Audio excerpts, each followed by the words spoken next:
बिस्मिल्लाहिर्रहमानिर्रहीम, अस्सलाम वालेकुम। पाकिस्तान मॉर्निंग में आपको खुशामदीद कहेंगे। मैं हूं आपकी मेज़बान इशाल अदनान और मैं हूं मोहम्मद जुनेद हलीम। गुड मॉर्निंग, सुबह खैर आप सबको। जुमा बहुत बहुत मुबारक हो। और वैसे तो आज बहुत ही गर्मा गर्म खबरें हैं हमारे पास, लेकिन आगाज़ कर लेते हैं एक अहम डेवलपमेंट से। वजारत मजहबी उमूर की तरफ से नाज़रीन अवाम को यह खबरदार किया गया है कि सऊदी अरब में हज और उम्रा सर्विसेज के नाम पर मुलाजमतें देने वाली एक जाली कंपनी है जो कि सरगर्म हो चुकी है। इससे आपने बाखबर रहना है, चौकन्ना रहना है। और ये अखबारात और सोशल मीडिया पर खुदामुल हुजाज और खादिमुल हज के नाम से झूठे इश्तिहारात फैला रही है। जी हाँ, वजारत के मुताबिक ना सिर्फ ये इश्तिहारात गैर कानूनी हैं, बल्कि इनमें bureau of immigration and overseas employment का जाली रजिस्ट्रेशन नंबर भी शामिल किया गया है, जिससे शहरियों को धोखा देने की कोशिश की जा रही है।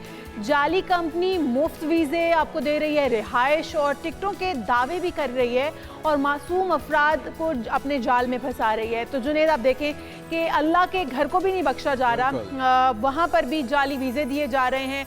और ऐप्स के आप नाम देखें जो इसके लिए स्पेशली काम कर रही हैं, जिसके अंदर आप देखें कि खादिमुल हुजाज, खादिमीन हज, इस तरह की ऐप्स हैं जिनसे मेरे ख्याल में सारी आवाम को इस वक्त बाखबर होना चाहिए। बिल्कुल, सूरत तो अफसोसनाक है और ऐसे अनासर, ऐसी काली भेड़ें हमारे अंदर ही मौजूद हैं जिसकी निशानदही खासतौर पर वजारत मजहबी उमूर ने कर दी है, जिसमें हर शहरी सरकारी वेबसाइट्स पर कंपनियों की रजिस्ट्रेशन की तस्दीक करके मशकूक मोबाइल नंबर से परहेज करे और किसी भी शिकायत की सूरत में फौरी तौर पर कानून नाफिज करने वाले इदारों से रब्ता किया जाए, उनको मुतला किया जाए ताकि इनका कलाकमा हो, इनके खिलाफ एक्शन लिया जाए। और हुकाम के मुताबिक इन जाली इश्तिहार देने वालों के खिलाफ कानूनी कार्रवाई भी शुरू कर दी गई है, क्योंकि हम देखते हैं कि जो यहाँ से इंसानी स्मगलिंग होती है उसके अंदर भी बहुत से लोगों को झांसा दिया जाता है। कुछ लोग तो शायद उसमें वाकिफ़ हों, लेकिन बहुत से लोग इस उम्मीद के साथ कि उनका मुस्तकबिल रोशन हो जाएगा वो अपनी जमा भर की पूंजी लगाते हैं। और यहाँ अल्लाह के घर भी लोग इस उम्मीद के साथ कि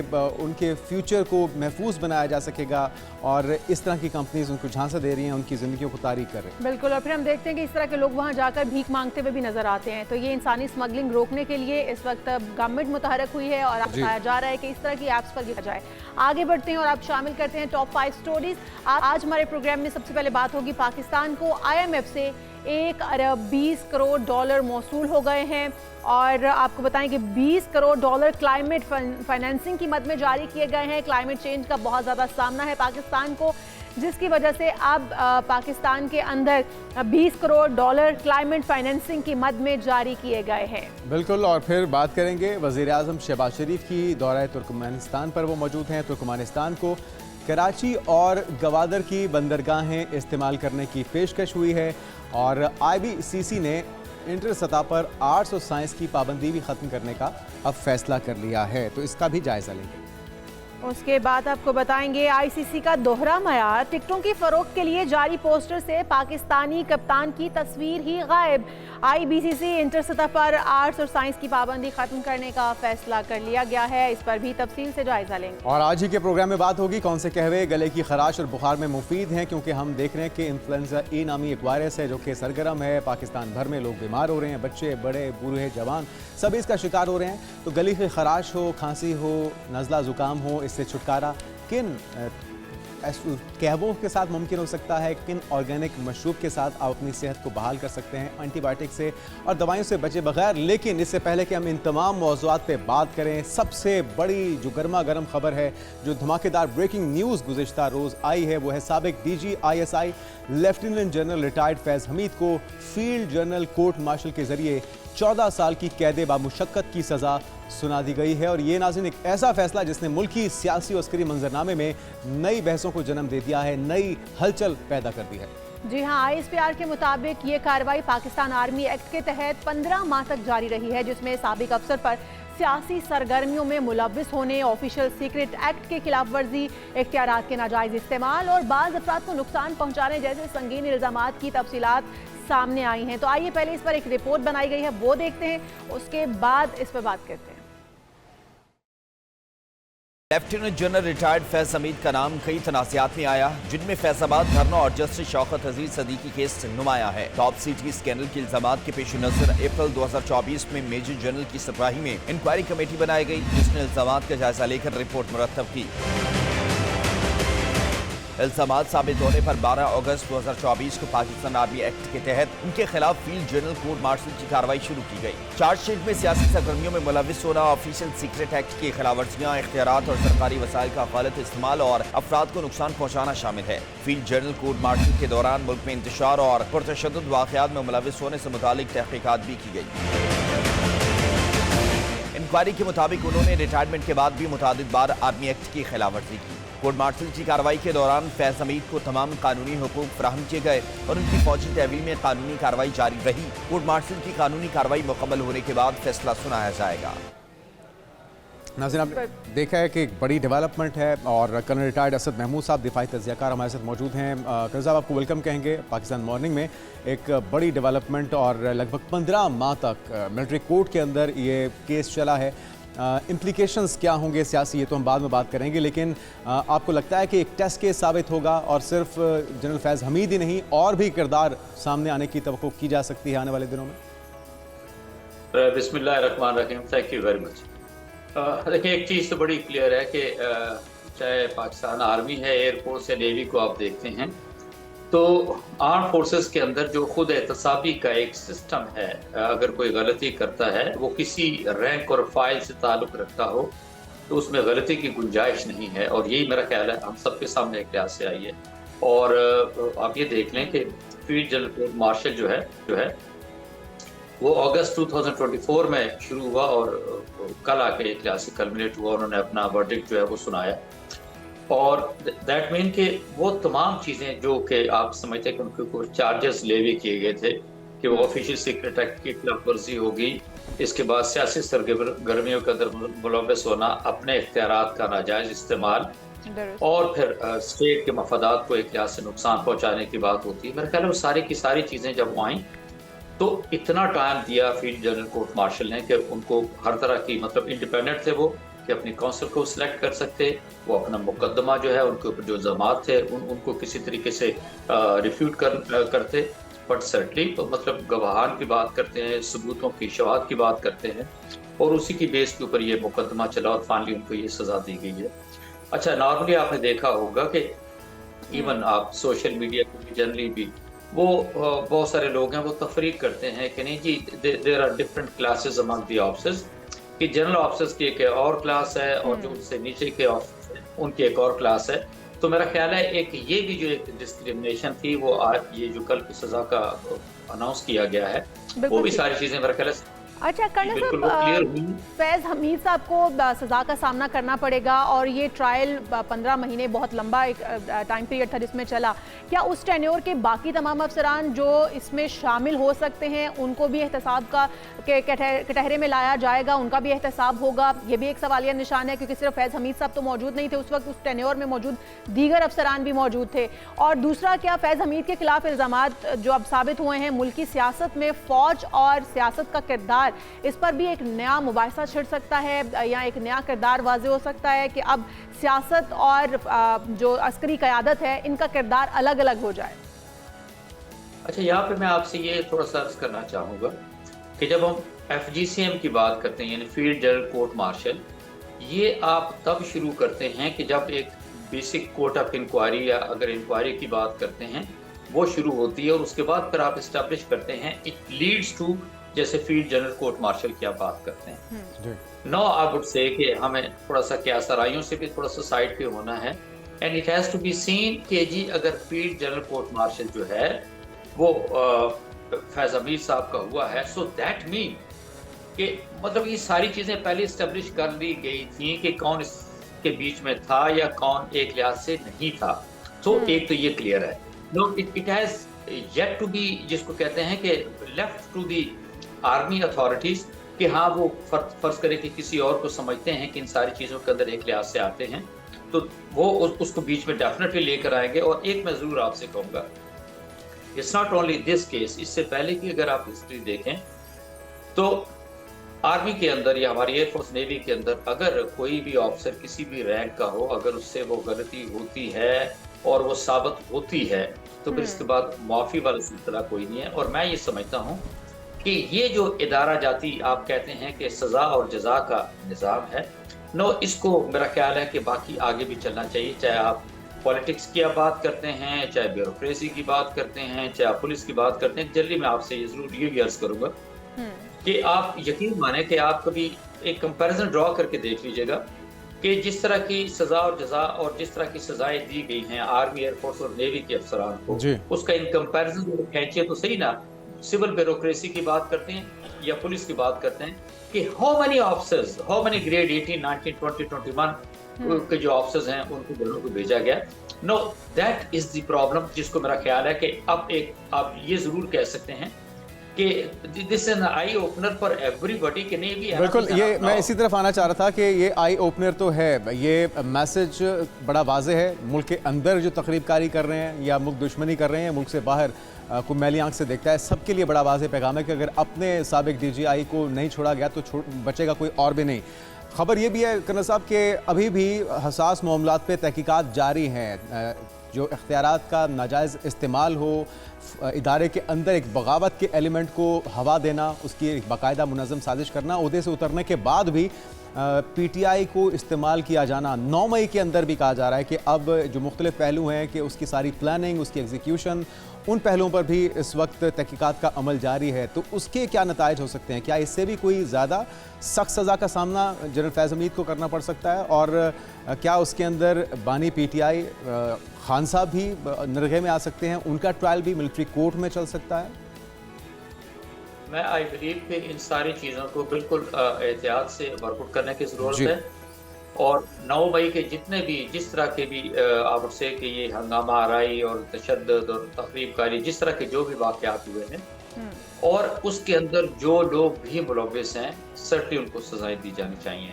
और बिल्कुल आपने ठीक कहा कि आप ये कह सकते हैं कि एक ऐसी सूरत हाल को क्रिएट करने की कोशिश की, एक क्यास को क्रिएट करने की कोशिश की गई कि जैसे there is something going wrong within the arm forces या आर्मी की आप बात करते हैं। ये बिल्कुल किसी सूरत में भी एक्सेप्टेबल नहीं है। और मैं ये समझता हूँ कि ये जो वर्डिक्ट दिया गया है फैज़ हमीद के लिए, आई थिंक ये एक बड़ा क्लियर मैसेज है फौज की तरफ से या आप फील्ड मार्शल की तरफ से कि भाई गलती की गुंजाइश नहीं है। जो कोई गलती दीगर हम इश्यूज, वेलकम बैक। और कुछ बात हो जाए अहम डेवलपमेंट की। अब मैं देखा है कि पाकिस्तान में तालीम के शोबे में एक अहम इनकलाबी कदम भी उठाया गया है और इसके साथ साथ हम देख रहे हैं कि IMF की तरफ से भी कुछ ग्रांट्स दी गई हैं जिसमें 1.25 अरब डॉलर्स दिए जाएंगे। और इसमें एक बड़ी अहम चीज़ ये है कि क्लाइमेट फाइनेंसिंग के लिए भी 20 करोड़ डॉलर दिए गए हैं। तो क्या क्लाइमेट फाइनेंसिंग के लिए रकम काफ़ी है? क्योंकि वज़ीर मौसमियाती तब्दीली मुसद्दिक मलिक साहब तो कहते हैं कि 100 से 200 अरब डॉलर्स रिक्वायर्ड होंगे, जितना बड़ा पाकिस्तान को नुकसानात का सामना है। तो क्या ये जो ऊँट के मुंह में ज़ीरा है, क्या ये काफ़ी होगा? क्योंकि हम देख रहे हैं कि अभी से हमें क्लाइमेट चेंज और इसके असरात का शिद्दत के साथ सामना करना पड़ रहा है। मरियम शब्बीर साहिबा से जानते हैं, हमारे साथ माहिर माहौलियात मौजूद हैं। वेलकम टू शो कहेंगे मरियम शब्बीर साहिबा आपको। मरियम साहिबा, जिस तरह से हम देख रहे हैं कि क्लाइमेट चेंज के असरात हम वैसे तो पूरी दुनिया पर है, लेकिन पाकिस्तान के ऊपर सबसे ज़्यादा हैं। जो अभी इस वक्त हम अमाउंट देख रहे हैं 20 करोड़ डॉलर की अजाफी रकम जो क्लाइमेट के ऊपर, क्लाइमेट चेंज के ऊपर सर्व करने के लिए IMF की जानिब से दी गई है, ये ग्रांट क्या समझती हैं आप काफ़ी है पाकिस्तान के अंदर? जिस तरह की सिचुएशन है, जिस तरह से क्लाइमेट चेंज का सामना है, उससे निमटने के लिए ये काफी होगा? जी बिल्कुल भी ये काफ़ी अमाउंट नहीं है। जैसा कि मुसद्दिक मलिक साहब ने भी कहा कि सालाना हमें जो है वो 100 से 200 अरब डॉलर्स, हम ये रुपीज़ की बात नहीं करें, डॉलर्स की बात करें, कि इतना हमें चाहिए क्लाइमेट के ऊपर काम करने के लिए, उसकी मिटिगेशन के ऊपर काम करने के लिए, एडेप्टेशन के ऊपर काम करने के लिए, कम्युनिटीज़ के रेजिलियंस बिल्डिंग के लिए, और भी काफ़ी सारे इक़दाम इसमें होते हैं। क्लाइमेट एक्सट्रीम्स जो आपके होते हैं, इसमें आपकी मॉनिटरिंग से लेके, जिसमें रिसर्च आपको चाहिए होती है, टेक्नोलॉजी चाहिए होती है, जैसे क्लाउड बर्स्ट के फिनोमेनस होते हैं, ग्लोफ के ग्लेशियर लेक की वजह से होते हैं, जो रिवराइन फ्लडिंग इंडिया की वजह से होती है। इन सब के लिए हमें डेटा चाहिए और उसके लिए हमें टेक्नोलॉजी चाहिए, उसमें पैसा चाहिए होता है। इसी तरह आपके जो टेक्नोलॉजी ट्रांसफ़र पेरिस एग्रीमेंट के अंदर बात की जाती है, उसके लिए पैसा चाहिए। अगर हमने कमिट किया है, जैसे NDC 3.0 जो पाकिस्तान ने सबमिट करवाया है, ये जो कॉन्फ्रेंस ऑफ पार्टीज 30 हुई है उससे पहले, तो उसमें भी मेंशन किया गया है कि जो हमें रिन्यूएबल की तरफ शिफ्ट होना है, फॉसिल फ्यूल से फेज आउट करना है, उसके लिए वो कंडीशन है कि हमें फ़ंड्स दिए जाएंगे तो हम करेंगे। अदरवाइज़ पाकिस्तान के पास तो इतने फ़ंड्स हैं नहीं क्लाइमेट चेंज के लिए वो इस पर काम कर सकें। तो ये बिल्कुल भी जो है वो काफ़ी नहीं है। और वैसे भी ये जो IMF आपको अमाउंट देता है, ये बहुत ज़्यादा कंडीशन के साथ आपको देता है। अभी ये मजीद डिटेल्स इस पर सामने आती है तो पता चलता है कि इसमें मजीद कंडीशन IMF ने क्या लगाई है, और बड़े छोटे छोटे प्रोजेक्ट्स की फॉर्म में होता है और ग्रांट्स की फॉर्म में होता है, और वो पाकिस्तानी गवर्नमेंट के हाथ में होता ही नहीं है कि एक कॉम्प्रिहेंसिव किस्म का क्लाइमेट चेंज मिटिगेशन और अडेप्टेशन के लिए बना सकें, जिससे लॉन्ग टर्म, शॉर्ट टर्म और मीडियम टर्म में लोगों को फ़ायदा हो। तो जैसा कि आपने कहा कि ये ऊँट के मुंह में ज़ीरे जैसी बात है, ये बिल्कुल ना होने के बराबर है। अच्छा, लेकिन है तो ना होने के बराबर, लेकिन अब क्या करें, मिल ही इतनी रकम रही है, तो इनको किन शोबों में लगाया जा सकता है? और पाकिस्तान के अंदर प्रायोरिटी में आपको लगता क्या है कि वो कौन कौन से शोबे हैं जहां पर जिनमें ख़राबी की वजह से इतनी ज़्यादा हमें अभी से असरात का सामना करना पड़ रहा है? तो कहाँ लगाया जाए इनको 20 अरब डॉलर्स को? जी देखिए, जैसा कि मैंने कहा कि ये तो डिटेल सामने आती है कि एक डिफरेंट प्रोजेक्ट्स की फॉर्म में आपको देते हैं, या 20 के 20 करोड़ जो है वो डॉलर आपको इसी तरह दे देते हैं, जिसकी वजह से आप क्लाइमेट पे आपके हाथ में है कि आप कर सकते हैं या नहीं। अगर ये सूरत हाल होती है कि मिनिस्ट्री ऑफ क्लाइमेट चेंज या गवर्नमेंट डिसाइड कर सकती है कि हमने किस चीज़ पर लगाना है, तो फौरी तौर पर तो हमें थ्रू आउट पाकिस्तान एक मैपिंग करने की ज़रूरत है, मैपिंग स्टडी करने की ज़रूरत है। जो क्लाइमेट वल्नरेबल हॉट स्पॉट्स हैं, जैसे कि NDMA ने भी फोरकास्ट की हुई है कि 2026 में बारिशें काफ़ी ज़्यादा होंगी, सैलाब आएंगे, तो उन लोगों की रीलोकेशन पे अभी से काम करना शुरू कर देना चाहिए। इसके अलावा जो शॉर्ट टर्म 200 डेज़ का प्लान जो है वो प्राइम मिनिस्टर साहब को सबमिट करवाया था मिनिस्ट्री ऑफ क्लाइमेट चेंज ने, उसको इम्प्लीमेंट करना चाहिए काफ़ी तेज़ी के साथ। और उसमें भी आप देखें कि ये जो डिफरेंट रिसर्च स्टडीज़ होती हैं, इसमें हमारी गवर्नमेंट गलती ये करती है कि बहुत भारी अमाउंट दे के हम बाहर से कंसल्टेंट्स को हायर करके रिसर्च स्टडीज़ या मैपिंग स्टडीज़ हम ये करवा रहे होते हैं, जो कि पैसों का ज़या है। इसके अलावा साथ ही साथ जो है वो इन पैसों को इस्तेमाल सही जगह पे करना चाहिए। मिसाल के तौर पे हमने देखा कि पंजाब गवर्नमेंट के पास फंड्स थे तो उन्हें स्मॉग कैनन पे ज़ाया किए। स्मॉग कैनन बिल्कुल भी साइंटिफिकली वायबल सोल्यूशन नहीं है स्मॉग को मिटिगेट करने का। उससे पहले हमने देखा कि क्लाउड बर्स्ट में क्लाउड सीडिंग करके बहुत पैसे उस पर ज़ाया किए गए थे। तो जितनी भी थोड़ी बहुत रकम मिल रही है वो कम्युनिटीज़ के रेजिलियंस पर लगानी चाहिए। मरीम साहिबा, जिस तरह से आप भी कह रही हैं वाटर कैनन हो गए, या फिर जिस तरह से हमने देखा कि क्लाउड सीडिंग करके, क्लाउड बस्ट करके भी अमाउंट जो है वो खर्च की गई और उसका भी कोई फ़ायदा खातिर खा नहीं हुआ हमें। अगर जिस तरह आप भी कह रही हैं 2026 बारिशों का साल होगा, बहुत ज़्यादा बारिशें होंगी, तो फिर वही बात आती है कि बारिशों से निमटने के लिए पहले क्या हमारी हिकमत अमली है या हमारी प्लानिंग पूरी है, हमने क्या स्ट्रेटजी तरतीब दी है? क्या अभी भी अगर वक्त रहते हम वाटर टैंकर्स, इन पैसों को इस्तेमाल करते हुए ज़ेरे ज़मीन वाटर टैंकर बना लिए जाएं, या फिर हम जो ज़मीन को रिचार्ज करने का मैकेनिज़्म है वो किसानों को उससे इंट्रोड्यूस करवा दिया जाए, तो समझती हैं कि आने वाला जो बारिशों का मौसम है उसके अंदर कुछ बेहतरी लाई जा सकती है? जी एब्सोल्युटली। एक तो जैसा कि मैंने कहा कि अर्ली वार्निंग पे हमें काम करने की ज़रूरत है कि मिसाल के तौर पर क्लाउड बर्स्ट कहीं अगर होता है तो उसके लिए बहुत कम ड्यूरेशन हमें चाहिए होता है, तो लोग जल्दी से वहाँ से मूव आउट कर जाएं, तो उसके लिए भी आपको पैसा चाहिए। फोरकास्ट जो है वो आपकी करने के लिए भी आपको पैसा चाहिए, जो कि कुछ हद तक इन प्लेस है, लेकिन मज़ीद इस पर ख़ासतौर पर ग्लोव्स के लिए और जो क्लाउड बर्स्ट है उसके लिए चाहिए। और साथ ही साथ आप ये देखें कि ये जो काफ़ी ज़्यादा आपके इकदाम ऐसे होते हैं, जो ग्राउंड वाटर रिचार्ज की आपने बात की, वो ऑलरेडी पाकिस्तान में क्लाइमेट चेंज मिनिस्ट्री के पास एक प्रोग्राम है, और इसको अगर एक्सटेंसिवली अगर वो इस पर इम्प्लीमेंट करें तो उस पर भी काम हो सकता है। इसके अलावा आप देखें कि वेस्ट मैनेजमेंट सिस्टम पे काम करने की पाकिस्तान में बहुत ज़रूरत है, क्योंकि 2026 में भी आपकी बरसात के मौसम में सैलाब आएंगे, तो हमने देखा कि सैलाबों में कचरा बहुत ज़्यादा होता है, जिसकी वजह से आप पानी अगर स्टोर भी करेंगे तो वो बहुत नुकसानदेह होता है, बहुत जहरीला पानी होता है, उसमें इंडस्ट्रियल मादे भी होते हैं, सनती मादे भी होते हैं। तो अभी से अगर वेस्ट सेग्रीगेशन और वेस्ट मैनेजमेंट पर काम करें, और वेस्ट मैनेजमेंट का मतलब ये नहीं कि वेस्ट कलेक्ट करके एक ओपन साइड पर जाके डंप कर दें, बल्कि कचरे को जो है वो ईंधन के तौर पर इस्तेमाल करें। आप प्लांट्स इस तरह के लगाएं कि आपका कचरा जो है वो उसमें इस्तेमाल करके आपका ईंधन प्रोड्यूस होता है, जिसकी वजह से आपकी जो ईंधन की कमी है पाकिस्तान में उसको पूरा किया जा सकता है और लोगों को रोज़गार के मौके भी इसमें मिल सकते हैं। तो बहुत सारी चीज़ें ऐसी हैं जो इमीडिएटली जो है वो की जा सकती हैं 2026 का जो सैलाब है उसके लिए, और बहुत सारी चीज़ें ऐसी हैं जो कि लोगों की सेहत को मुतासर करती हैं। उसके लिए आपको जो है वो रिलीफ कैंप्स पे तवज्जो अभी से प्लानिंग करनी होगी कि रिलीफ कैंप्स कहाँ कहाँ लगाए जाएँ, और लोगों को जहाँ रीलोकेट किया जाता है टाइमली वहाँ पे उनकी बिलोंगिंग्स या वैल्यूएबल्स जो होती हैं, या जो जानवर मर जाते हैं उनकी वजह से जो बीमारियाँ फैलती हैं, उनको किस तरह से ठिकाने लगाना है। तो बहुत सारे एस्पेक्ट्स हैं जिसमें काम हो सकता है, और बहुत सारा आपका अनफॉर्चुनेटली गवर्नेंस और करप्शन के इश्यूज भी ये कंसल्टेंसीज जैसे प्रोजेक्ट्स में जो है वो विद इन गवर्नमेंट्स भी होते हैं, जिसकी वजह से बहुत सारा पैसा जो है वो ज़ाया होता है, जो रियल अवाम इफेक्टेड होती है। रियल अवाम से मुराद ये है कि जो ऑन ग्राउंड सैलाब की वजह से या हीट वेव्स या स्मॉग की वजह से इफेक्टेड होते हैं उनको बहुत ज़्यादा फ़ायदा नहीं होता है, बल्कि जो ऊपर ऊपर बैठे होते हैं उन्हीं को ज़्यादातर फ़ायदा हो रहा है। अच्छा, खुराक और ज़राअत की वजह से मरियम साहबा बहुत ज़्यादा हम देख रहे हैं कि असरात आना शुरू हो चुके हैं, तो उसकी बेहतरी के लिए क्या किया जा सकता है और क्या कैटेगराइज कर लिया जाए? कुछ ख़ास इलाके जहाँ पे ज़्यादा शिद्दत के साथ क्लाइमेट चेंजेस के असरात महसूस किए जा रहे हैं, वहाँ पे ज़्यादा पहले काम होना चाहिए, क्या कुछ होना चाहिए वहाँ पर?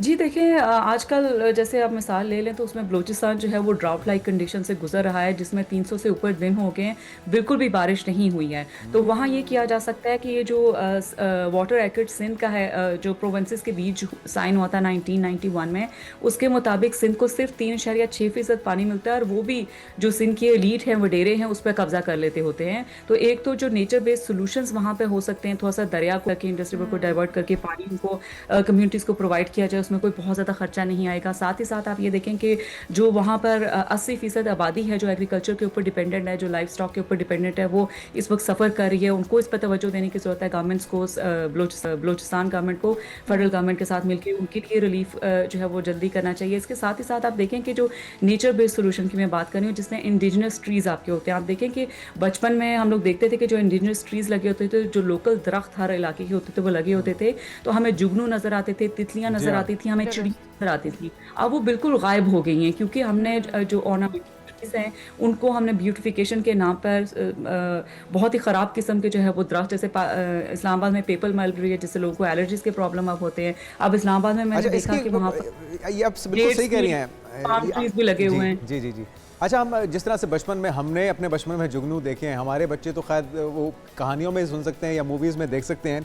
गंदगी और आलूदगी कितनी बड़ी वजह है माहौल को मुतासर करने में, और उसमें तो फिर हम सभी किरदार अदा कर रहे हैं। तो एक तो ये कि लोगों को एजुकेट करना और माहौल को दोबारा से साफ़ सुथरा बनाना, ये भी तो एक आम फैक्टर है जिसके अंदर हम भी किरदार अदा कर सकते हैं सभी।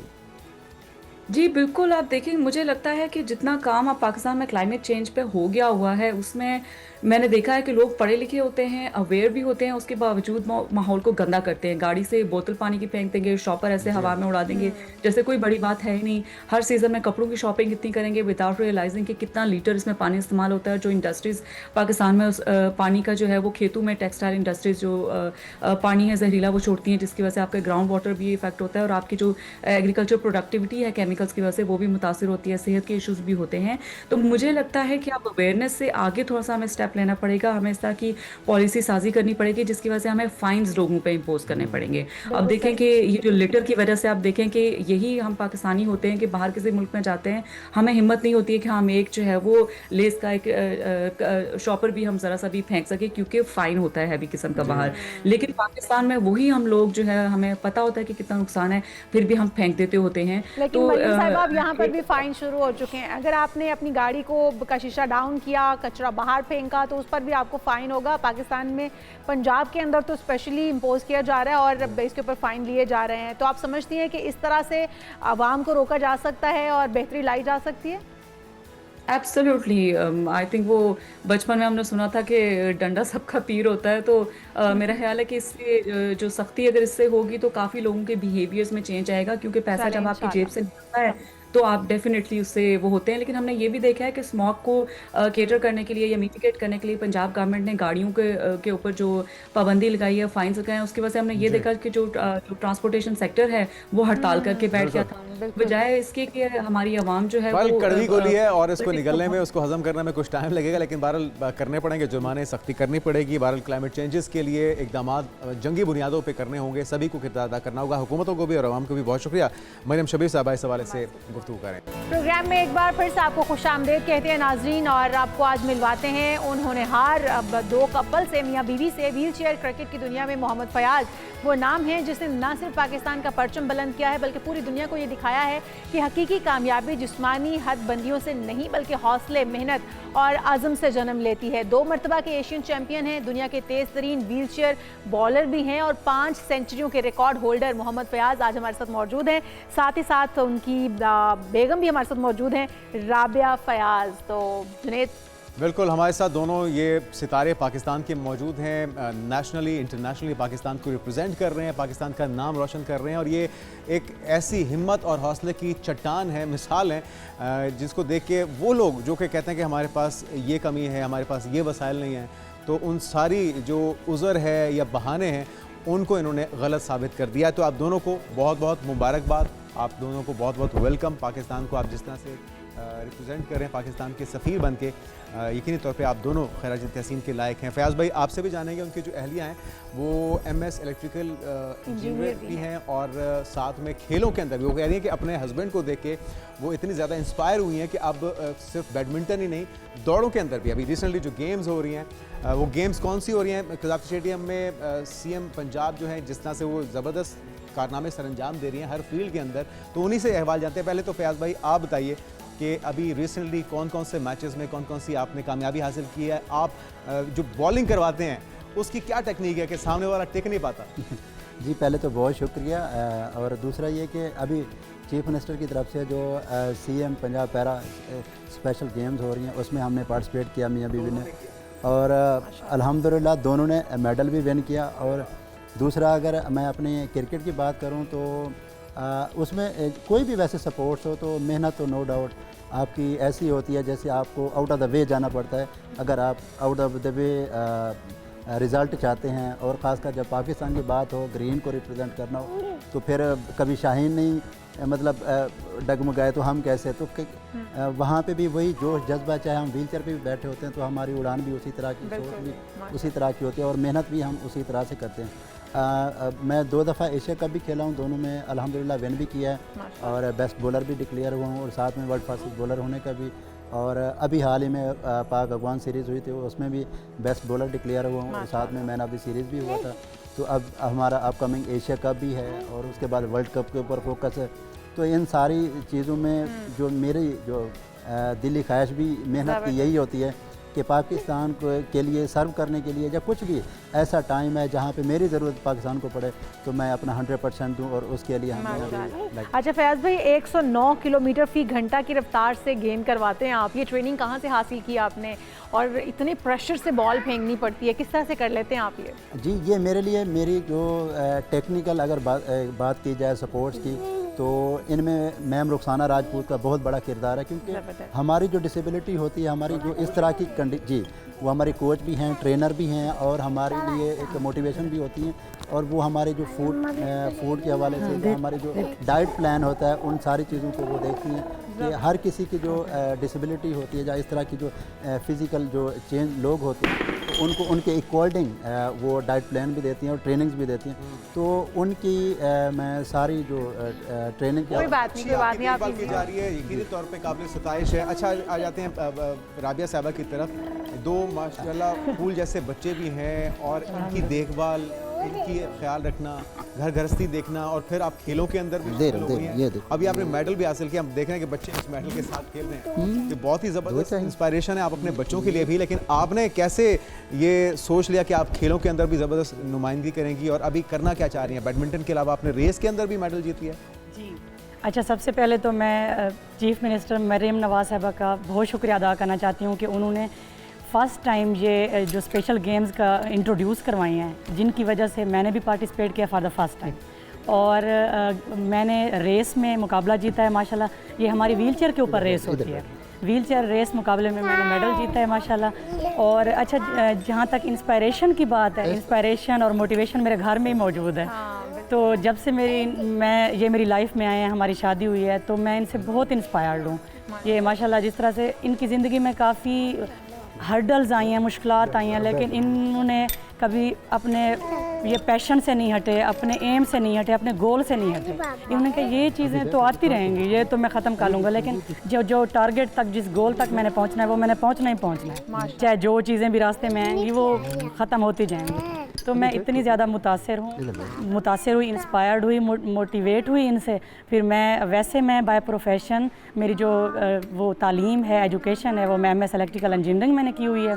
तो लेकिन अपने घर में मोटिवेशन होने की वजह से मैं इतनी इंस्पायर्ड हूँ कि अब आप स्पोर्ट्स में स्पोर्ट्स में भी आई हूँ और अब मेरा नेक्स्ट जो फोकस है ना वो इंशाल्लाह 2026 में जो 5th एशियन पैरा गेम्स होने लगी हैं जापान में ना, मैंने उसमें पार्टिसिपेट करना है बैडमिंटन में इंशाल्लाह। ये जो पैरा टीम का हिस्सा बन गई हैं। इंशाल्लाह मैंने करना है। ये जो पैरा गेम्स होती हैं ये सिर्फ स्पेशल पर्सन्स की हैं। जबरदस्त। तो अच्छा अभी राबिया आप कहीं से प्रैक्टिस कर रही हैं इसकी बाकायदा बैडमिंटन की, कहाँ से प्रैक्टिस कर रही हैं? और क्योंकि आप इसमें शामिल होना चाहती हैं पैरा ओलंपिक में, तो उसके लिए तैयारी आपकी मुकम्मल है? अब रिक्वेस्ट सिर्फ सीएम साहिबा से करनी है आपने? जी बिल्कुल तैयारी तो है, क्योंकि जिस घर में एक स्पोर्ट पर्सन हो तो वहाँ तो तैयारी होती है। वो खुद प्रैक्टिस पे जाते हैं पंजाब स्पोर्ट्स कॉम्प्लेक्स में, तो हम फैमिली सारी जाती है पूरे। अच्छा। बच्चों को साथ ले जाते हैं, मैं भी साथ होती हूँ, तो वो अपनी प्रैक्टिस तो इन करते बच्चों को क्या बनाना है? ये तो अभी से मेडल्स देख रहे हैं, गोल्ड मेडल हैं। ये जब अपने मम्मा पापा को देखेंगे जैसा वैसे ही बनेंगे।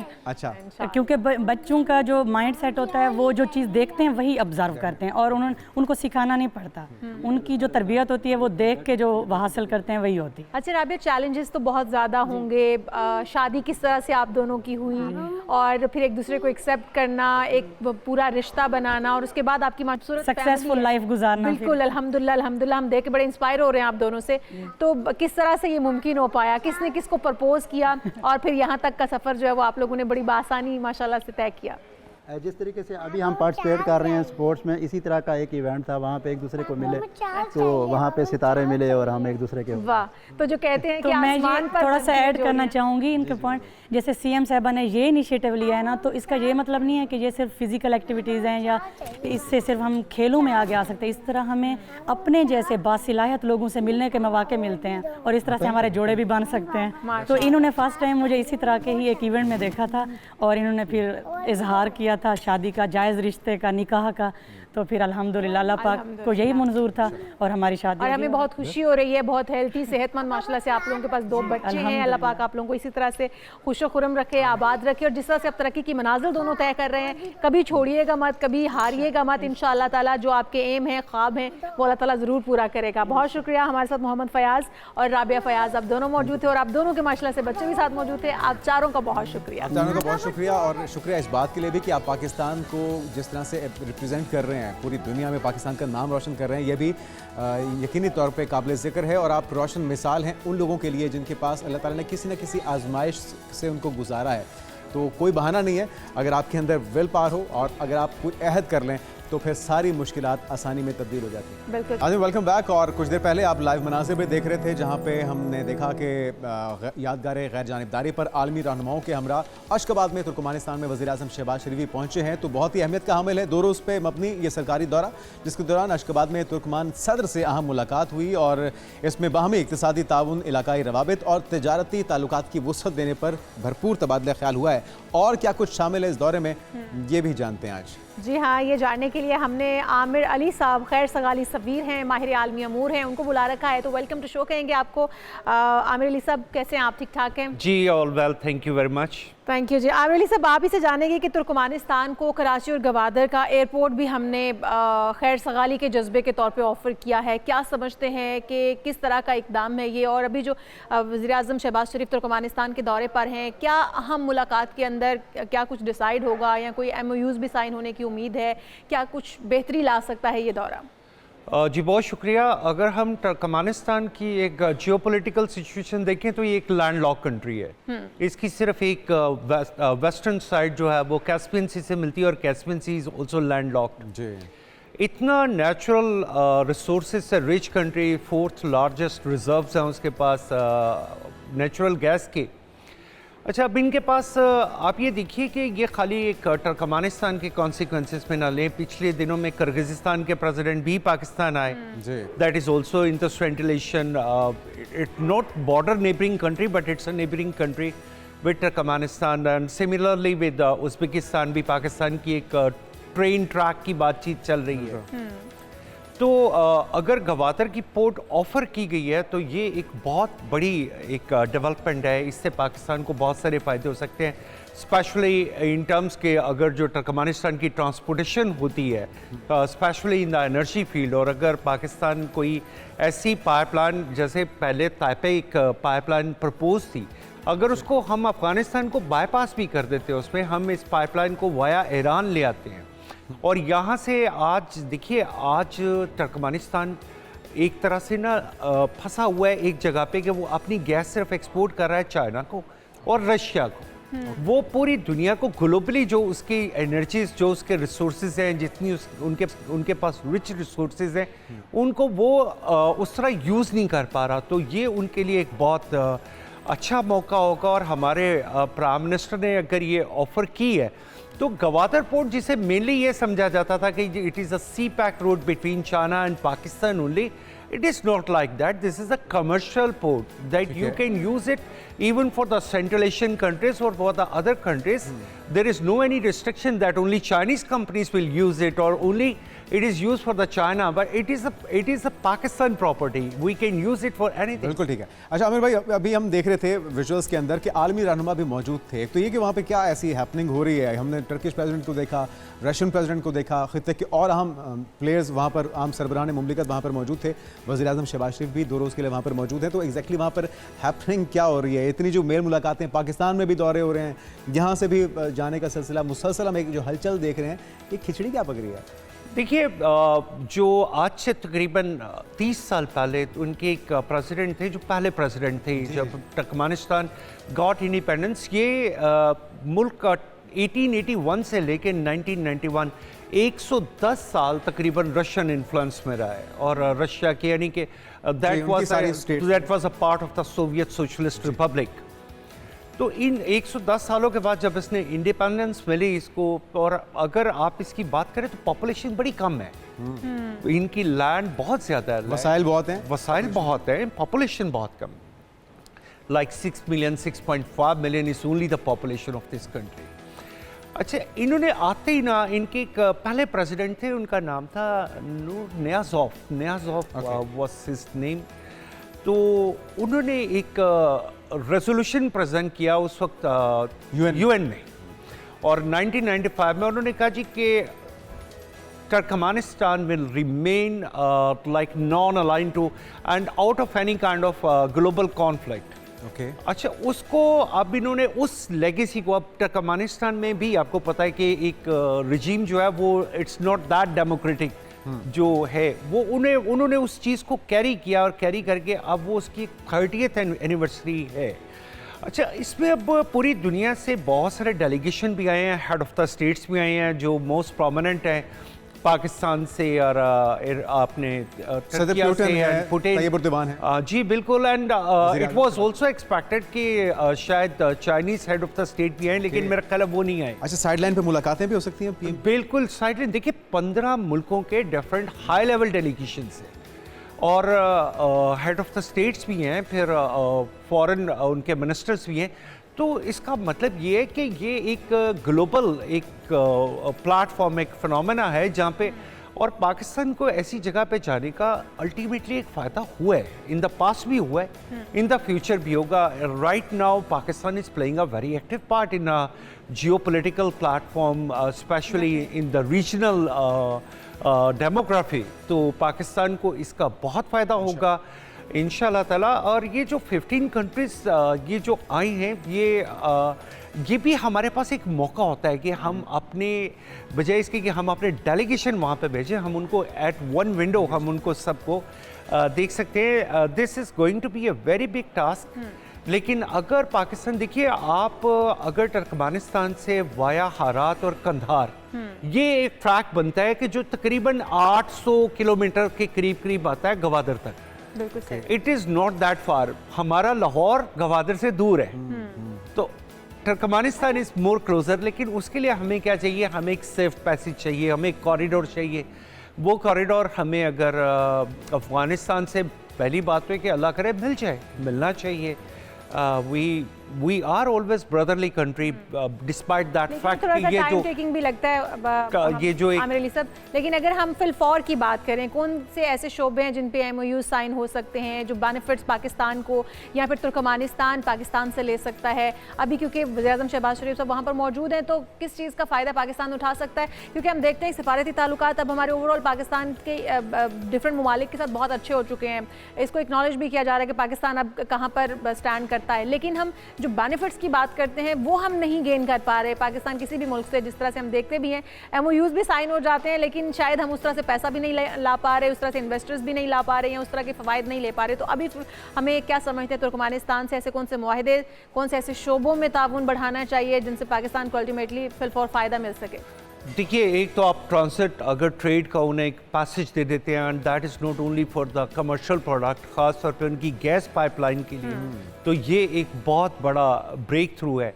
और अभी आपके पास चॉइस नहीं है सिवाय इसकी कि आप अफगानिस्तान से, मेरा जहाँ तक ख्याल है कि जो प्रेसिडेंट ऑफ तुर्कमेनिस्तान है, may be he will insist on that तापे गैस पाइपलाइन, जो कि 2018 में साइन हुआ था इस पे जी, और 2017 या 18 में साइन हुई थी। और ये प्रोजेक्ट रुका हुआ है आमिर भाई? वो ये प्रोजेक्ट तब से it was estimated for $10 billion.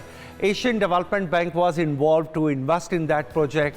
हर चीज, यानी कि on paper there were many things were established. आपने हेरात की बात की, हेरात से गुजर के पाकिस्तान तक पहुंचेगा, तो अफगानिस्तान का भी तो इसमें फ़ायदा है, सिर्फ पाकिस्तान को तो फ़ायदा नहीं है, तो ये चीज़ रियलाइज़ होनी चाहिए तालिबान को। देखिए, अफगानिस्तान का तो सबसे ज़्यादा फ़ायदा है, क्योंकि एस्टिमेटेडली 33 बिलियन क्यूबिक मीटर गैस जो है, क्यूबिक फीट गैस जो है, ये ट्रांसफ़र होनी थी उनकी एक ऑयल फील्ड है जो कि उसका नाम अलखल करके कुछ इस तरह है थोड़ा सा, वहाँ से सबसे पहले ये 5 बिलियन क्यूबिक फीट तो अफगानिस्तान में रहनी थी, फिर 14 पाकिस्तान में, 14 इंडिया में। अल्टीमेटली आपके फ्यूचर रिसोर्सेज के हवाले से आपको इसकी बहुत एक पॉजिटिव चीज़ हमने गुज़श्ता रोज़ देखी है, 1000 से ज़्यादा उलमाए कराम ने एक फतवा जारी किया या एक एलामिया जारी किया, जिसमें उन्होंने बड़ा कैटेगोरिकली कहा है कि दहशतगर्दी अब एक्सपोर्ट नहीं की जाएगी, जो पाकिस्तान पे हमला करेगा जहन्नुम का कुत्ता उसको कहलाया जाएगा। तो ये आपको लगता है कि इस बार ये जो फील्ड मार्शल आसिम मुनीर का एक वार्निंग थी वो काम कर गई है? सऊदी अरब का सरसूख है, ये जो गारंटी अब दे रहे हैं, इसमें हम एतबार कर सकते हैं कि हालात बेहतरी की तरफ जाएंगे? देखिए, उनके जो नॉन स्टेट एक्टर्स, आपने उनको कैटर करना है, और नॉन स्टेट एक्टर्स जो हैं वो बेसिकली, तो ये जितनी भी कार्रवाई होनी चाहिए इसमें स्टेट, जैसे कि उलमा का फतवा बिल्कुल ठीक है, सारी दुनिया इस चीज़ पे एग्री है, आज से नहीं बल्कि 1500 साल से, जब से हमारे नबी करीम सल्लल्लाहु अलैहि वसल्लम आए हैं उन्होंने इस पे, तो ये कि जिहाद एज अ नेशन अनाउंस होता है गवर्नमेंट की तरफ से, आप इसको पर्सनली नहीं कह सकते, ये बात तो स्टेटेड है। अगर इस पे गवर्नमेंट ने कहा है और गवर्नमेंट ने इस चीज़ को, बल्कि मैं समझता हूँ कि हमारे उलमा थोड़े से इस मामले में लेट हो गए हैं, इन्हें तो ये बात थोड़ी देर पहले कर देनी चाहिए। कराची पोर्ट और गवादर पोर्ट की बात हो रही है, बहुत ज़बरदस्त ऑफर है। कराची पोर्ट तो ऑपरेशनल है, गवादर पोर्ट ऑपरेशनल है, क्या क्या रुकावटें हैं और उसको ऑपरेशनल करने में, क्योंकि यकीनी तौर पे एक बड़ा संग मीलों का बचपन से सुन रहे हैं गवादर पोर्ट के पोटेंशियल के हवाले से, वो रास्ता राहदारी कम कर देगा, जो मुल्क इसको इस्तेमाल करेगा उसका भी इसमें बहुत फ़ायदा है, क्योंकि वो एक रूट कट हो जाना जो इसमें फ़ायदा है, इस पाकिस्तान का नहीं उन ममालिक का भी होगा। तो ये ऑपरेशनल कब तक होता दिखाई दे रहा है, इस पर होमवर्क हो रहा है कोई? देखिए, पहली चीज़ आप ये देखिए कि Gwadar is a natural deep sea port, जहाँ पे मदर फीडर जो है वो जो शिप होता है वो डायरेक्टली बोर्ड हो सकता है विद दैट डॉक। बिल्कुल। तो ये एक ऐसा एडवांटेज है कि पूरी दुनिया में एक गवादर पोर्ट के पास है और एक शायद मैक्सिको की पोर्ट है जी, उसके उसके पास है। इसके अलावा ये हम कहते हैं ना कि ईरान की Chabahar may be it will replace the Gwadar, impossible, क्योंकि उन दोनों की Chabahar is a water channel, it's not directly a sea port जी। तो हम जिसे कहते हैं कि ऑपरेशनल होनी चाहिए, जो भी रुकावटें हैं इसमें हमें उन्हें कवर करने की ज़रूरत है। We are into that position के अभी जैसे आपका रिकॉर्ड एक शुरू हो रहा है जी, तो उसमें आपके इंटरेस्ट किसका इंगेज हो गया? अमेरिका का। अब अमेरिका का इंटरेस्ट इंगेज होने का एक अल्टीमेट मतलब है कि आपकी रीजनल डायनामिक्स, डेमोग्राफी चेंज होगी। जो इंडिया जो इन्फ्लुएंस कर रहा था जो इंडिया इन्फ्लुएंस कर रहा था और बीएलए को जिस तरह सपोर्ट कर रहा था, वो तो ऑन रिकॉर्ड उनके वो मिश्रा साहब तो वो बैठ के कहते हैं जी, वो तो चैनल्स पे बैठ के कह देते हैं कि जी हम $2 बिलियन सिर्फ इस बात पे इन्वेस्ट कर रहे हैं कि बलूचिस्तान को डिस्टेबलाइज किया है। गौरव आर्या, मेजर गौरव आर्या तो उनका इन्फ्लुएंसर है ना। अच्छा, उनके ब्रजेश मिश्रा क्या है, उनके सिक्योरिटी एडवाइजर है। हाँ, ये तो वो they are on to that कि जी हम ऐसा करना चाहते। तो जब आप सब कुछ ऐसा करना चाह रहे हैं, Pakistan is very much too active its Gwadar port, और इसकी हैंडलिंग कैपेसिटी बहुत है। अभी तो हमने सिर्फ कुछ हैंगर्स बनाए हैं, अभी बहुत सारे, यानी कि it can be increase 400 time with this capacity. तो जब ये अपनी पूरी कैपेसिटी पे आ जाएगा देन यू कैन अंडरस्टैंड कि इसका कितना बड़ा फ़ायदा होगा। और रीजनल डायनामिक्स सिर्फ पाकिस्तान के नहीं, देखिए अफगानिस्तान को भी इससे बहुत फायदा, डेफिनेटली वो सबसे ज्यादा फायदा तो वो ले सकते हैं, द मोस्ट नियरेस्ट। और हम उम्मीद ही कर सकते हैं कि अफगानिस्तान को ये बात जल्द से जल्द समझ आ जाए। और पाकिस्तान जिस वक्त देखिए खाली अफगानिस्तान के साथ साथ उन लोगों को जो इस वक्त एक खास प्रॉक्सी वॉर कर रहे हैं, जो पाकिस्तान जो ईस्टर्न बॉर्डर से वेस्ट बॉर्डर भारत को तो समझ आने से रही, लेकिन अफगानिस्तान से हम उम्मीद करते हैं कि हमारे मुस्लिम भाई भी हैं तो उनको कुछ समझ आएगी, क्योंकि अल्टीमेटली उनका भी फायदा है अगर कोई इस तरह के मामला जो हमारे तुर्कमानिस्तान या डिफरेंट ममालिक के साथ होते हैं। बहुत शुक्रिया, हमारे साथ आमिर अली साहब मौजूद है, हेड सगाली सफीर और माहिर आलमी अमूर। आगे बढ़ते हैं नाज़रीन और आपको बताते हैं कि बेनज़ीर इनकम सपोर्ट प्रोग्राम के 1 करोड़ मुस्तहिकीन के लिए ये अच्छी खबर है कि मुस्तहिकीन को मार्च से 2026 से डिजिटल वॉलेट के ज़रिए घर बैठे अदायगियाँ होंगी। अब ये ऐलान वफाकी वज़ीर तकफ़ीफ गुरबत इमरान अहमद शाह ने चेयरमैन अली जाहिद की ज़ेर सदारत कौमी असम्बली के इजलास में किया है। और शर्मिला फारूकी के सवाल का जवाब देते हुए उन्होंने ये ऐलान किया कि अब आपको डिजिटल तरीके से अमाउंट ट्रांसफर। बहुत ही ज़बरदस्त इकदाम है ये, और आसानी पैदा की गई है लोगों के लिए, इससे करप्शन का खात्मा हो सकेगा। हम देखते थे कि लिस्टों में ऐसे गुमनामी नाम होते थे जिनके नाम पे बेनज़ीर इनकम सपोर्ट प्रोग्राम में सरकारी ओहदेदारान या अफसरान जो है वो खुर्द-बुर्द करते थे। तो अब करप्शन का खात्मा होगा, ख़वातीन को कतारों में लगने से निजात मिल सके कि 1 करोड़ अकाउंट जो हैं वो बन चुके हैं और फ़ोन से में तकसीम हुई हैं। 40,000 केसेस चेक हुए हैं, 8,000 डबल थे जिन्हें निकाल दिया गया है। और शर्मिला फारूकी साहबा ये बताती हैं कि हुकूमत बेनज़ीर इनकम सपोर्ट प्रोग्राम के बजट में इजाफा करेगी। और नबील गबोल ने यह भी बताया कि उनके हल्का के ख़वातीन जो हैं कतारों में खड़ी होती थी, अब उनकी इससे जान खुलासी हो जाएगी। प्रोग्राम में एक बार फिर से आपको खुशामदीद कहते हैं नाज़रीन। सर्दी का मौसम है, स्मॉग है, बदलता हुआ मौसम है। इसके दौरान गले की खराश, खांसी, बुखार, नज़ला ज़ुकाम और गले में रेशा हो जाना, बलगम का हो जाना जैसी शिकायत हर घर का मामूल बन चुके हैं। तो ऐसे में लोग जो है वो घरेलू टोटकों से लेकर मेडिकल तरीकों तक हर हल तलाश करते हैं कि कौन सा कहवा गले के दर्द के लिए बेहतर रहेगा, कौन सी चीज़ पुराने से पुराना नज़ला दूर कर सकती है, कौन सी भांप लेना या नेबुलाइज करना सही रहेगा। तो इसी के लिए हम जानते हैं, बिल्कुल हम जानने की कोशिश करते हैं। वैसे तो हर शख्स ही आजकल सोशल मीडिया का दौर है, हकीम बना हुआ है, डॉक्टर बना हुआ है और सेल्फ मेडिकेशन का सिलसिला भी चल रहा है, लेकिन उस सेल्फ मेडिकेशन के नुकसानात बहुत ज़्यादा हैं जो कि आप दवाइयों की सूरत में लेते हैं। तो घरेलू टोटके जो हैं वो शायद इतने नुकसान देना हो, लेकिन सही तरीका क्या है, वो कौन सा जादुई कहवा है जिसके पीने से आपकी गले की खराश, खांसी और मौसमी जो असरात हैं स्मॉग वगैरह के वो भी जाते रहेंगे। तो हमारे साथ हकीम मुशर्रफ अली जैदी साहब स्टूडियोज़ में मौजूद हैं, उनकी मौजूदगी का फ़ायदा उठाते हैं। हकीम साहब को वेलकम कहेंगे पाकिस्तान मॉर्निंग में। बहुत शुक्रिया आपका। क्या किया जाए, स्मॉग भी है, मौसमियाती तब्दीलियाँ भी हैं, गले में खराश है, रेशा है, खांसी है, तो इसका कोई एक जादुई कहवा है या मुख्तलिफ उसकी तरकीब हैं, आप ही बताइए। बिस्मिल्लाहिर्रहमानिर्रहीम। अच्छा, दुनिया हर्बल की तरफ लौट रही है और हम लोग सेल्फ मेडिकेशन के साथ OTC प्रोडक्ट्स बहुत जल्दी हमें आसानी से अवेलेबल हैं, तो हम उस तरफ जाते हैं।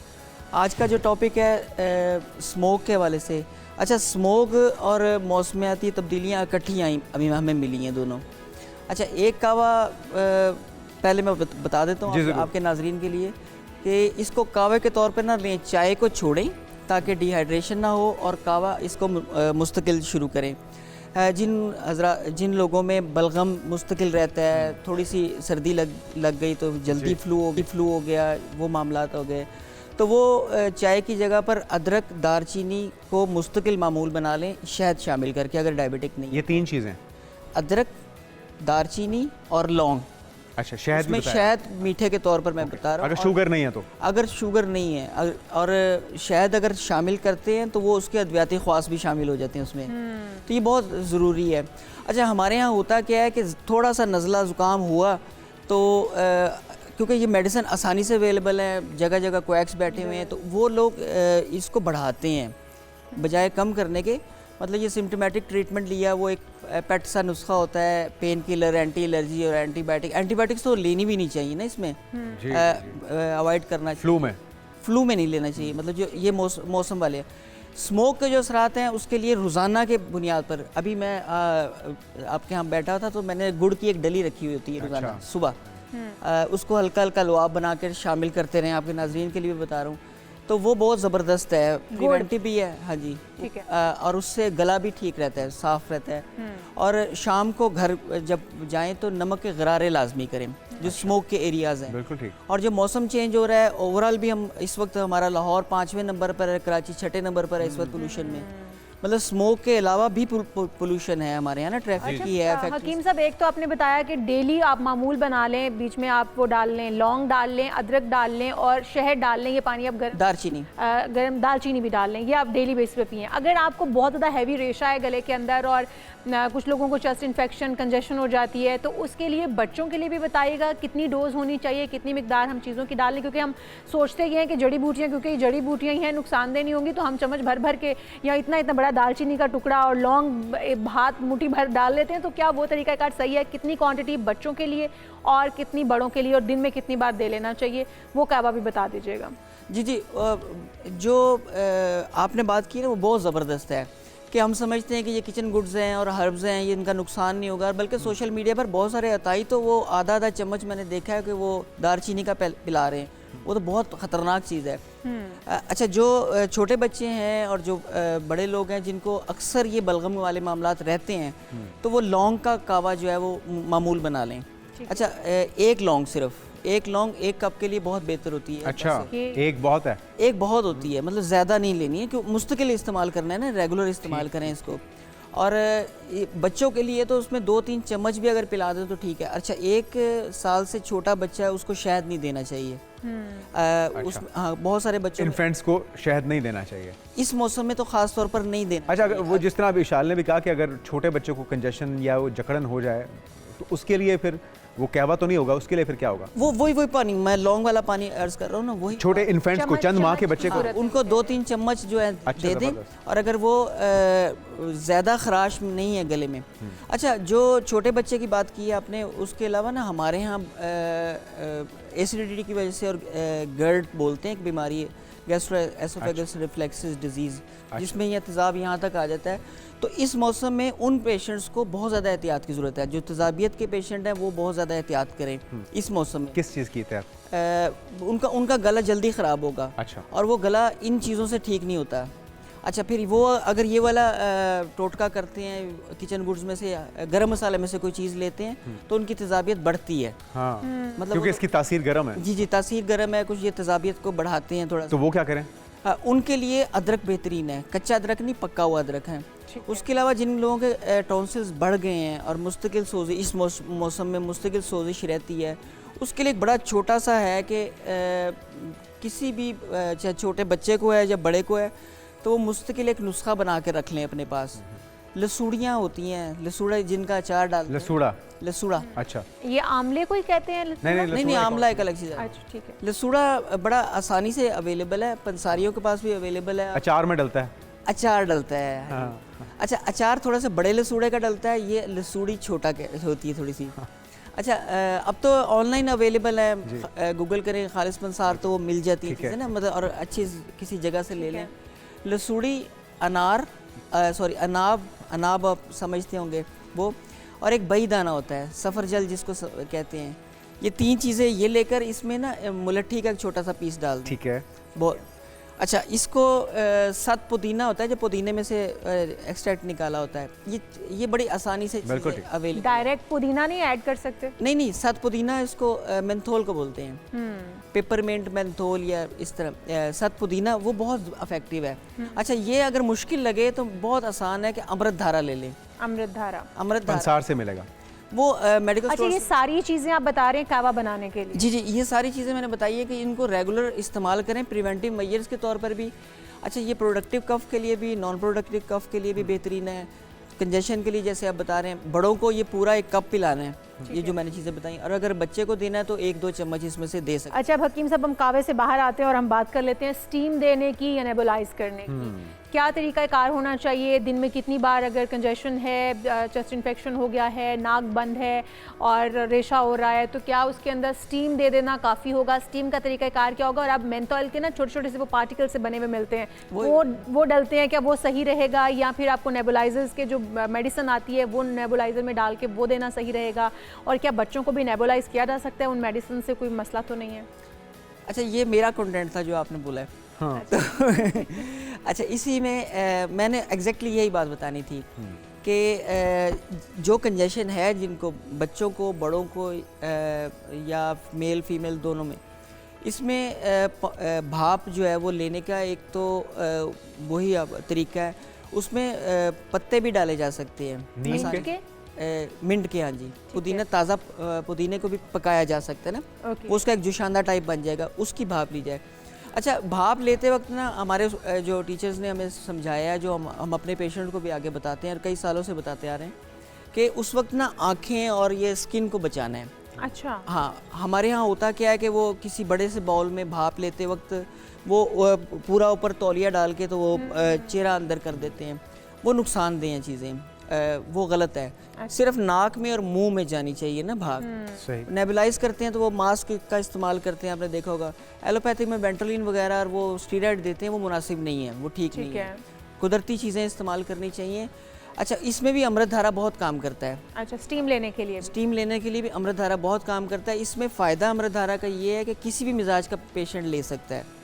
हमें ध्यान रखना पड़ता है ना, जैसे मैं पहले बताया कि जो ऐसे पेशेंट है जिनको गर्म चीज़ें सूट नहीं करती, उन्हें गर्म मसाले नहीं देने हैं। कुछ लोग हैं जिनको मिंट सूट नहीं करता ना, वो ठंडे मिजाज के लोग होते हैं, पहले ही सर्दी लगी होती है उनको, तो उनको वो ये चीज़ अमृतधारा जो है ना, वो बड़ा सदियों पुराना हमारा नुस्खा है और कई सालों से चलता आ रहा है। वो बड़ा ज़बरदस्त है। वो 7 पुदीना, 7 अजवाइन और काफूर से बनता है। ठीक है। तो वो पेट दर्द में भी और वो बड़ा इन चीज़ों में भी काम करता है। तो अगर उसकी भाप लें तो जो तेज़ाबियत के पेशेंट होंगे, जो दमे के पेशेंट होंगे और जो मुस्तकिल क्रॉनिक पेशेंट हैं जिनको इस सीज़न में एलर्जी है, और हमारा शो तो बहुत सारी जगहों पर आपका देखा जा रहा है, तो पोलन वाले भी एरियाज़ जो हैं वो भी स्टीम के जरिए, वो भी स्टीम में अगर कितनी बार स्टीम लें और किस टाइम पे बेहतर है? बेहतर तो ये है कि इसको बग़ैर अलामात बढ़े हुए मुस्तकिल 2 मरतबा ले ली जाए। ठीक है। रात को सोने से पहले मेरे ख्याल में एक अच्छा टाइम है। रात को सोने से पहले गरारे करने चाहिए। अच्छा, गरारे? हाँ, नमक के वाले गरारे बहुत ज़बरदस्त हैं।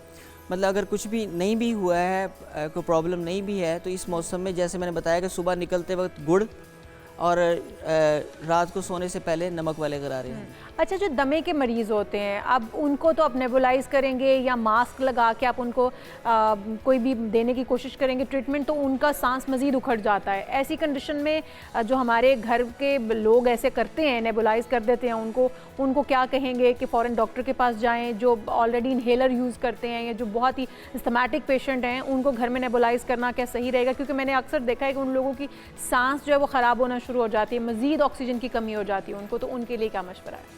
जी, दमे वाले मरीज़ों के लिए तो बहुत एहतियात की ज़रूरत है इस वक्त। इस मौसम में, क्योंकि जब मौसम तब्दील हो रहा होता है ना, तो सर्दी और गर्मी, ख़ास तौर पर ये पूरे पाकिस्तान में जो इस वक्त मौसम चल रहा है, ये दमे के मरीज़ों के लिए बहुत ख़तरनाक है। पोलन के पेशेंट, पोलन एलर्जी वाले पेशेंट और दमे वाले पेशेंट जो ख़ास तौर पर इन्हेलर पर हैं, वो बहुत ज़्यादा एहतियात करें। अच्छा, ये स्टीम हर वक्त हर चीज़ का इलाज नहीं होता। वो जो आपने पहले बताया था ना कि जिनको कंजेशन हो गई है या मौसम की वजह से थोड़े से एलर्जिक कंडीशन बन गई है और वो खांसी नहीं रुक रही है, खांसी अगर बलगमी है, मतलब प्रोडक्टिव कफ जिसको बोलते हैं, तो उसके लिए स्टीम बेहतर है। खुश खांसी में भी स्टीम नहीं लेती। बिल्कुल ठीक है। अच्छा, एक चीज़ जाते जाते मुशर्रफ साहब आपकी मौजूदगी का फ़ायदा उठाते हैं कि वो बुज़ुर्ग शख्सियात जो कोई मेडिसिन पे हैं, मुँह पक जाता है अक्सर, वो उसकी वजूहात क्या? मैदे में गर्माइश का होना है, जिगर का कोई मसला है, और अगर ऐसा हो जाए तो फिर उसकी रेमेडी क्या हो सकती है? क्या इस्तेमाल किया जाए जिससे वो चीज़ नॉर्मल हो जाए? मुंह पकना जो होता है ना, उसमें फंगल इन्फेक्शन भी होती है। अगर रैशेस से हो जाए और आपको अंदर माउथ मुंह के ऊपर, मुंह के ऊपर, ये इम्यूनिटी की कमी भी होती है और मैदे में तेज़ाबियत भी होती है। ठीक है। बॉडी का पीएच लेवल जब डिस्टर्ब होता है तो बहुत सारी चीज़ें, कोई मेडिसिन का इस्तेमाल मुसलसल आप कर रहे हैं, उससे भी आपके मैदे के अंदर गर्माइश हो जाती है? तो उससे हमारी मैदे की लेयर्स जो है ना वो डिस्टर्ब हो रही होती हैं। तो उसके लिए क्या किया जाए? वो मैंने उस पर बात करनी थी इसमें कि अपनी गट हेल्थ बेहतर करें तो बहुत सारे मामला बहुत बेहतर हो जाते हैं। इस मौसम में तो ख़ास तौर पर इम्यूनिटी के लिए गट हेल्थ बेहतर करनी चाहिए। ये माउथ अल्सर जो आपने बताई हैं, जो कंडीशन इस मौसम में सर्दियों में बहुत ज़्यादा होते हैं, और क्योंकि हम पानी का इंटेक कम हो जाता है हमारा, और हम चाय बढ़ा देते हैं। चाय डिहाइड्रेट करती है बॉडी को।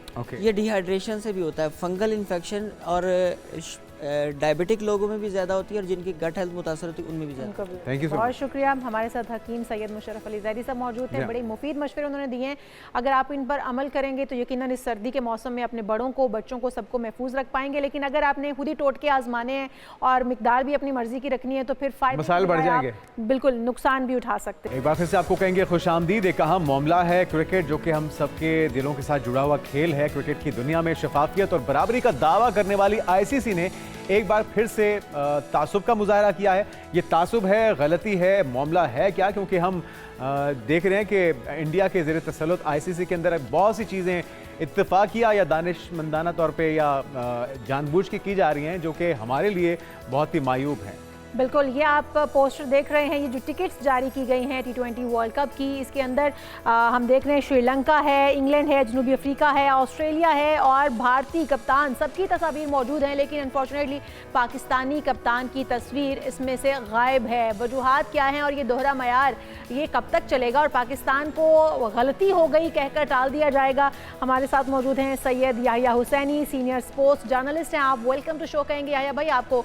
याह्या भाई, ये टिकट आपने भी देखा, इसके ऊपर तमाम कप्तानों की तस्वीर है, बसवाए पाकिस्तान के ये गलती है महज या फिर जानबूझकर की जाने वाली शरारत?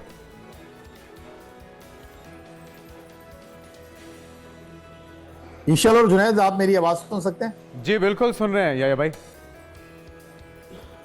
देखें, जहाँ तक आपने ये इंट्रो दिया है और ईशल ने बात की है दोहरे मेयार की, तो अफसोसनाक है, इसमें कोई शक व शुबे की गुंजाइश नहीं है। और ऐसा लगता है कि इंटरनेशनल क्रिकेट काउंसिल, जहां हम कहते हैं कि भारत की अजारादारी है, इस अजारादारी में एक बार फिर उन्होंने वो काम किया है पाकिस्तान क्रिकेट के साथ, जिसको इंतहाई अफसोसनाक और क्रिकेट की सेहत के लिए, क्रिकेट की रूह के लिए आप इंतहाई अफसोसनाक रवैया करार दे सकते हैं। क्योंकि आईसीसी का जो भी टूर्नामेंट होता है उसमें इस बात को मेक श्योर किया जाता है कि पाकिस्तान और इंडिया का मैच श्योर शॉट हो, क्योंकि पाकिस्तान और इंडिया के मैच से रेवेन्यू जनरेट होता है, जो कि किसी भी टूर्नामेंट के ब्रॉडकास्टर के लिए एक मुनाफे का सौदा होता है। और ब्रॉडकास्टर जो इंटरनेशनल क्रिकेट काउंसिल को या इवेंट कराने वाली ऑर्गेनाइजेशन को जो पैसे देता है वो इसी बुनियाद पर देता है। लेकिन यहाँ पर जो पोस्टर जारी किया गया है, यहाँ पर जो इंटरनेशनल क्रिकेट काउंसिल की जानिब से टूर्नामेंट के हवाले से जो पेशरफ की गई है, उसमें पाकिस्तान टीम के कप्तान की तस्वीर का ना होना, पाकिस्तान का इस पोस्टर में रिप्रेजेंटेशन ना होना इंतहाई अफसोसनाक। जी अच्छा याह्या भाई, आप इसके ऊपर शायकीन तो बड़ी लेदे कर रहे हैं, बहुत से सवालात भी उठाए जा रहे हैं, लेकिन क्या पीसीबी ने बाज़ाब्ता तौर पे आईसीसी से रब्ता किया? कोई बाकायदा शिकायत की गई अभी तक? जुनैद, इस बारे में तो मेरी नॉलेज में कुछ नहीं है, क्योंकि पाकिस्तान क्रिकेट बोर्ड के सरबराह सैयद मोहसिन रज़ा नकवी इस वक्त पाकिस्तान में नहीं है।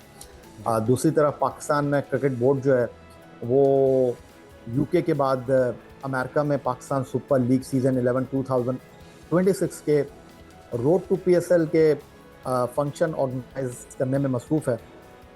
और पाकिस्तान क्रिकेट बोर्ड को कुछ कहने की और कोई शिकायत करने की इसलिए मैं समझता हूँ ज़रूरत नहीं है कि पूरी दुनिया देख रही है और पूरी दुनिया में इंटरनेशनल क्रिकेट काउंसिल का मजाक उड़ रहा है, सोशल मीडिया पर इस हवाले से बातचीत हो रही है। हाँ, कुछ लोग ये ज़रूर बात कर रहे हैं कि जी सिर्फ 5 कप्तानों की तस्वीर लगी है, टूर्नामेंट 20 टीमों का है, बाकी टीमों की भी तस्वीर नहीं लगी है और रैंकिंग के हिसाब से तस्वीर लगी है। तो अगर ऐसा है तो मैं इसको अफसोसनाक कह सकता हूँ।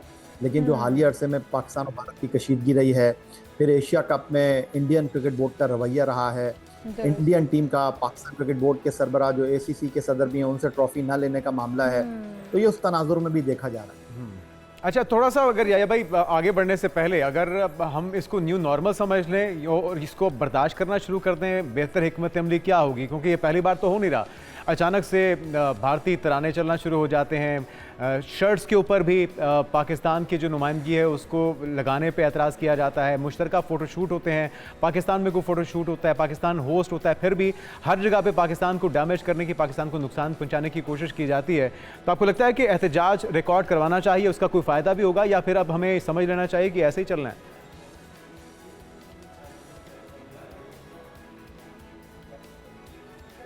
याह्या भाई, अगर आप सुन पा रहे हैं। याया भाई, जिस तरह से हम देख रहे हैं कि जुनैद, सोशल मीडिया में जहाँ इस तक मैं वक्त- आपकी आवाज़ जी। समझ पाया हूँ, आपके जी, सवाल फरमाइए। का क्रक्स ये है कि क्या इस सिचुएशन में जहाँ पाकिस्तान को दीवार से लगाने की कोशिश की जा रही है, जहाँ पाकिस्तान क्रिकेट के साथ जो है वो दोहरा मेयार अपनाया जा रहा है आईसीसी की सतह पर, क्या इस पर एहतजाज करना चाहिए? जहाँ तक मैं आपका सवाल समझ पाया हूँ, बिल्कुल एहतजाज आपका हक है, आवाज़ उठाना आपका हक है, और माजी में भी पाकिस्तान क्रिकेट बोर्ड जो है वो इस हवाले से बात करता रहा है। लेकिन अब तुर्की बा तुर्की जवाब दे रहा है पाकिस्तान क्रिकेट बोर्ड। ये साल 2025 जब आईसीसी चैंपियंस ट्रॉफी का मेज़बान पाकिस्तान था और भारत ने दो टोक कह दिया कि जी हम पाकिस्तान खेलने के लिए नहीं आएंगे, उनके मैचों के लिए दुबई का इंतखाब किया गया और फिर फ्यूजन मॉडल तय हुआ, क्योंकि भारतीय मीडिया कह रहा था कि जी कुछ भी कर लें, कितनी भी भड़कें आप मार लें, एंड ऑफ द डे होगा ये कि भारत नहीं जाएगा। लेकिन भारत पाकिस्तान नहीं आया तो पाकिस्तान ने भी तय कर लिया कि हम भारत नहीं जाएंगे। बराबरी की सतह पर बातचीत हुई और ये जो वर्ल्ड कप है ये होस्ट श्रीलंका और भारत कर रहा है। पाकिस्तान अपने सारे मैच श्रीलंका में खेलेगा और अगरचे उन्होंने वेन्यू सेमीफाइनल और फाइनल के लिए अनाउंस कर दिए हैं, लेकिन अगर पाकिस्तान फाइनल के लिए क्वालिफाई करता है तो पाकिस्तान इंडिया ट्रैवल नहीं करेगा। तो ये चीज़ है वो अपनी जगह पर मौजूद है और हम दुआगो हैं याया भाई के पाकिस्तान फाइनल खेले और भारत से ये जो खेला जाना मैच है जो उन्होंने वेन्यू डिसाइड किया है वो एक बार फिर से छिन जाए, उन्हें सुबकी का सामना करना पड़े। आ जाते हैं अंडर 19 एशिया कप का भी आगाज़ हो चुका है दुबई में, आज खेला जा रहा है। पाकिस्तान टीम का पहला मैच है मलेशिया के खिलाफ जो कि शुरू हो चुका है। कितने पुरुमीद हैं? वैसे तो हम देख रहे हैं कि हमारा जो अंडर 19 टीम है बहुत अच्छा परफॉर्म करती है और हमारे जो पाकिस्तान के कप्तान हैं फरहान यूसुफ वो भी बड़े पुरुमीद नज़र आते हैं। वो कहते हैं कि बड़ा ही पुरअज़्म है हम और मजबूत आगाज़ करेंगे।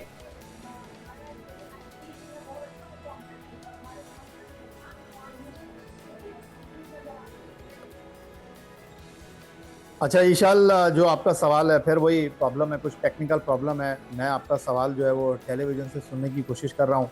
तो जहाँ तक आपका सवाल अंडर 19 एशिया कप के हवाले से है, तो अंडर 19 एशिया कप में हमारी जो हिस्ट्री है वो बड़ी रिच रही है। 2004 में हम चैम्पियन बने हैं आईसीसी अंडर 19 वर्ल्ड कप में, 2006 में हम चैम्पियन बने हैं और अब अंडर 19 वर्ल्ड कप से पहले जो जिम्बाब्वे में उसका इनेकाद होने जा रहा है, उस वर्ल्ड कप से पहले हम मौजूद हैं यूएई में जहां अंडर 19 एशिया कप हो रहा है। इस अंडर 19 इवेंट को इस तनाजुर में बहुत अहमियत दी जा रही है, जिस तरह फरहान यूसुफ की ईशल ने बात की जो कि पाकिस्तान अंडर 19 के कैप्टन हैं। इस टीम के जो मेंटोर हैं वो 2006 आईसीसी अंडर 19 वर्ल्ड कप जीतने वाले, 2017 चैंपियंस ट्रॉफी जीतने वाले साबिक test captain, mentor, manager Sarfaraz Ahmed हैं। उनके हवाले से जो है इस टूर्नामेंट को बहुत अहमियत दी जा रही है। लेकिन जहाँ तक इस टीम की बात है, इस टीम में बड़े टैलेंटेड प्लेयर मौजूद हैं, बड़े बासलाहियत खिलाड़ी मौजूद हैं। नेशनल स्टेडियम कराची में कैंप लगा हुआ था, वहाँ पर मेरी खिलाड़ियों से मुलाकात भी हुई और एक अच्छा यूनिट है हमारा। और ख़ास तौर पर जो सबसे इम्पॉर्टेंट बात है वो ये है कि अली रज़ा जो कि हमारे उभरते हुए फास्ट बॉलर हैं वो फिट हो गए हैं, वो टीम के साथ मौजूद हैं और जो पाकिस्तान की बॉलिंग है उसको बहुत जानदार कहा जा रहा है। तो वर्ल्ड कप से पहले एशिया कप में भी पाकिस्तान इंडिया का मैच है, तो आई होप कि हमारी टीम अपने मसल्स शो करेगी अंडर 19 एशिया कप में और वर्ल्ड कप से पहले जो है एक ट्रॉफी उठाकर जो है अपने हौसले को। और हम तो ये दुआ करते हैं कि वर्ल्ड कप भी अपने नाम किया जाए और जन्नाटेदार थप्पड़ रसीद किया जाए भारत को, उनकी एडमिनिस्ट्रेशन, बीसीसीआई और आईसीसी की मैनेजमेंट को भी, जिसने टिकट्स के ऊपर पाकिस्तान के कप्तान की तस्वीर हटा के एक बार फिर से तासुब का और खेल के साथ खिलवाड़ का जो सिलसिला था उसे जारी रखा है। बहुत शुक्रिया। सैयद याया हुसैन मेरे साथ मौजूद थे और एक ही तरीका है इनको जवाब देने का, अपने खेल के जरिए, और जितनी मर्जी सिफारती कोशिश कर लीजिए, क्योंकि अभी जो ट्रॉफी वाला मामला था एशिया कप के अंदर में ट्रॉफी नहीं दी, लेकिन उससे बात नहीं बनेगी। आपको खेल के जरिए मैदान के अंदर इनको जवाब देना होगा, इनके तासुब का, इनकी नफरत का, खेल से खिलवाड़ का। बिल्कुल आगे बढ़ते हैं जनाब, और आपको बता दें कि रूस के एक मारूफ एथलीट ने दावा किया है कि उन्होंने फ़ज़ा में सबसे ज़्यादा ऊंचाई पर फुटबॉल मैच खेलकर नया आलमी रिकॉर्ड कायम कर लिया है और उनके मुताबिक ये मैच 1800 मीटर यानी तकरीबन 5900 फीट की बुलंदी पर एक हॉट एयर बैलून में मुनक्किद किया गया था, जहां पर वो उनकी टीम फ़ज़ा में मुअल्लक छोटे से ग्राउंड में फुटबॉल खेलते रहे। तो ये जनाब आप टीवी पे अपनी स्क्रीन पर मनाजर देख सकते हैं कि किस तरह से उन्होंने आसमान पर ही, खुली फ़ज़ा में ही फुटबॉल खेल लिया। ये तो कोई वीडियो गेम लग रही है और बहुत ही खौफनाक मंजर होगा। वो जिनको हाइट फोबिया होता है वो तो ऐसा सोचे भी ना कि इस तरह का खेल इतनी ऊंचाई पे वो खेल सकेंगे। बहरहाल बहुत ही ज़बरदस्त ये एक एडवेंचर भी है, एक्सपीरियंस भी है और इस फुटबॉल मैच को यकीनी तौर पे उन्होंने यादगार बनाया है और जो देखने वाले हैं वो भी इसको देख के महसूस हो रहे हैं। बिल्कुल, मैं तो खौफजदा हो गई हूँ क्योंकि ये वीडियो में जिस तरह से खिलाड़ी इंतहाई एहतियात के साथ खेल रहे हैं। लेकिन वो पैराशूट पहने हुए हैं निशाल, वो पैराशूट तो अगर वो गिर भी जाए फिर भी है तो बचने के चांसेस हैं। एग्जैक्टली, लेकिन कभी भी आप गिर सकते हैं। और फिर आप इतनी बुलंदी पर इस फुटबॉल ग्राउंड को कैसे उठाकर ले गए हैं एयर बैलून के थ्रू, बड़ा ही शानदार मुजाहिरा है। ये देखने में तो बड़ा दिलचस्प भी लग रहा है, लेकिन ख्वाबनाक भी लग रहा है, खौफनाक भी लग रहा है, दोनों लग रहा है। लेकिन एडवेंचर से भरपूर है और मज़ेदार है। हमने सोचा कि आपके साथ शेयर करते हैं। जाते जाते नाज़रीन एक बार फिर से खबर है कराची से। कमिश्नर कराची ने शहर की बड़ी शाहराहों को व्हील चेयर फ्रेंडली बनाने के लिए इकदाम शुरू कर दिए हैं और सबसे पहले अब्दुल्ला हारून रोड है जहां पे आप ये देख रहे हैं कि काम का आगाज़ भी कर दिया गया। हम उम्मीद करते हैं कि इसके साथ साथ जो बड़े बड़े गड्ढे हैं, जो खड्डे हैं, जो ट्रैफिक कवानीन की वॉयलेशन है, वो भी मुमकिन हो पाए। बिल्कुल, रबिया खान हमारी नुमाइंदा कराची की मौजूद हैं। रबिया खान, आप ही बताइएगा, असिस्टेंट कमिश्नर जिस तरह से ये काम कर रहे हैं, उन्हें जिम्मेदारी सौंपी गई है, व्हील चेयर फ्रेंडली तो बना रहे हैं, लेकिन जो खड्डे और जो मैन होल्स हैं, क्या उनको भी फिल करने की जिम्मेदारी इन्होंने ली है? जी बिल्कुल, कराची में एम्बुलेंस लेन के बाद डिसेबल पर्सनस के लिए जो है वो एक लाइन जो है वो मुख्तस कर दी गई है। उसका मकसद जो है वो व्हील चेयर पर मौजूद अफराद, जो माजूर अफराद हैं, उनको जो है वो सहूलत फराम करना है। ये लेन जो है वो मुख्तस की गई है। ये देख सकते हैं आप, यहाँ पर जो है वो स्टिकर लगाया गया है, व्हील चेयर की जो है वो का साइन भी बना दिया गया है। ये जो सड़क इस वक्त मैं मौजूद हूँ, मेरे अकब में आप देख सकते हैं कि 3 तलवार मौजूद है और ये 3 तलवार से जो है वो सदर जाने वाला रोड है, अब्दुल्ला हारून रोड जो है वो ये कहलाता है। और इस लेन का मकसद ये है कि ये हलाल अमर जो है वो हॉस्पिटल यहाँ पर जैसे मौजूद है, हॉस्पिटल के बाहर अक्सर हम देखते हैं कि जो माजूर अफराद हैं वो जब व्हील चेयर पर बाहर निकलते हैं तो उन्हें जो है वो खुद खड़े होने, यानी अपनी व्हील चेयर के साथ जो है वो एक जगह पे खड़े होने और गाड़ी का इंतज़ार करने के लिए जो है वो जगह नहीं मिलती है। मोस्टली हम देखते हैं कि हॉस्पिटल्स के बाहर रक्षों की और दीगर तादाद जो है वो बहुत ज़्यादा होती है। तो उस हवाले से जो है वो ये लेन बनाने का मकसद ये है कि अगर कोई भी डिसेबल पर्सन हॉस्पिटल से जो है वो बाहर अगर आता है तो वो आसानी तौर पर एक ये लेन मुख्तस है, इस पर ना रक्षा खड़ा हो सकता है, ना इस पे से बस गुजर सकती है, कुछ भी कोई भी किसी को भी जो है वो यहाँ से जाना अलाउ नहीं है। तो एक माजूर अफराद अपने व्हील चेयर पर आकर यहाँ जो है वो कुछ लम्हों के लिए या कुछ देर के लिए यहाँ रुक सकता है। उसके बाद जब भी सड़क से उसकी गाड़ी या बस, और बस के लिए भी कहा यह जा रहा है कि आगे जो है वो इकदाम किए जा रहे हैं ताकि बस में भी जो है वो डिसेबल पर्सनस को व्हील चेयर समेत जो है वो आसानी जो है वो सफ़र कर सकें। तो उनकी गाड़ी हो या बस हो, अगर उन्हें चढ़ना है तो यहाँ जो है वो एक तरीके से आप कह सकते हैं कि पार्किंग के लिए या वो अपनी व्हील चेयर के साथ यहाँ इंतज़ार कर सकते हैं। और ना सिर्फ ये अब्दुल्ला हारून रोड पर बल्कि बताया जा रहा है कि इसी तरीके से कराची के मुख्तलिफ जो शाहराएँ हैं, अस्पतालों के बाहर जो है वो ये लेन इसी तरीके से मुख्तस की जाएगी। हाजिम बंगवार हैं असिस्टेंट कमिश्नर कराची। है रबिया, बहुत शुक्रिया, आप हमें अपडेट कर रही थी और हम उम्मीद करते हैं कि इसके साथ ही साथ जो कराची की सड़कें हैं उनकी हस्ता हाली और जिस तरह से वहाँ पर खड्डे मौजूद हैं उन पर भी कोई ख्याल किया जाएगा और उन पर भी बेहतरी के लिए कोई इकदाम किए जाएंगे। अब आगे बढ़ते हैं जनाब, और जाते जाते प्रोग्राम का क्योंकि अख्तिताम होने वाला है तो आज हम आपको बताते हैं कि रहीम शाह जो कि हमारे पाकिस्तानी सिंगर हैं, आज उनकी सालगिरह मनाई जा रही है। हमारी तरफ से उन्हें बहुत बहुत मुबारक हो। रहीम शाह, एक नाम, एक धुन, एक एहसास। आज रहीम शाह की सालगिरह है और इन्होंने अपनी ज़िंदगी की हर राह में हर जज्बे को महसूस किया है और हमें बहुत से खूबसूरत गीत दिए हैं। तो सिर्फ धुनें नहीं बल्कि एक इंसान की जद्दोजहद, उसकी मुस्कुराहट और उसके आंसू, सब कुछ कानों से दिल तक पहुंचता है। तो उनका एक गाना आप भी सुनिए। बहुत खूबसूरत गाना आप सबने भी सुना और हमने भी एक बार फिर से बचपन की यादें ताज़ा हो गई है।